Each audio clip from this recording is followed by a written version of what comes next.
नमस्कार दोस्तों, आप लोग कैसे हैं? उम्मीद करते हैं अच्छे होंगे।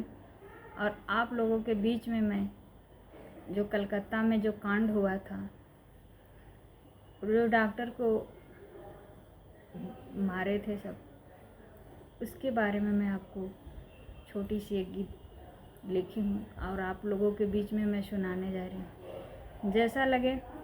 कमेंट में ज़रूर बताना, सब्सक्राइब करना, लाइक करना और शेयर करना और ढेर सारा प्यार देना दोस्तों।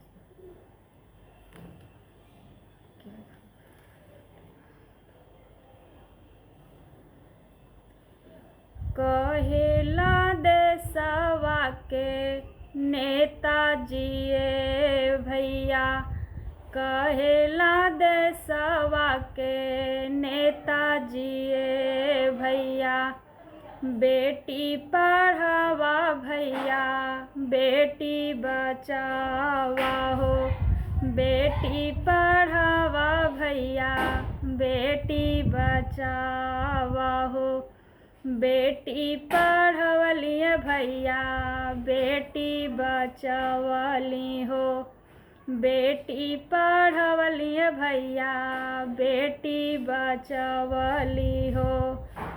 बेटी के डॉक्टर बनवली हो भैया, बेटी के डॉक्टर बनवली हो भैया, तबो न रहली बेटी जग में सुरक्षित, तबो न रहली बेटी जग में सुरक्षित। हाथ जोड़ा कहीं भैया शासन प्रशासन से, हाथ जोड़ा कहीं भैया शासन प्रशासन से, उनके जय माई बापू के न्याय हो, उनके जय माई बाप के दिहलो गन्याय हो, ओही दरिंदावा के जिंदा जलाइहा हो,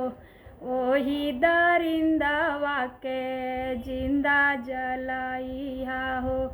इह करिला गुहार हो,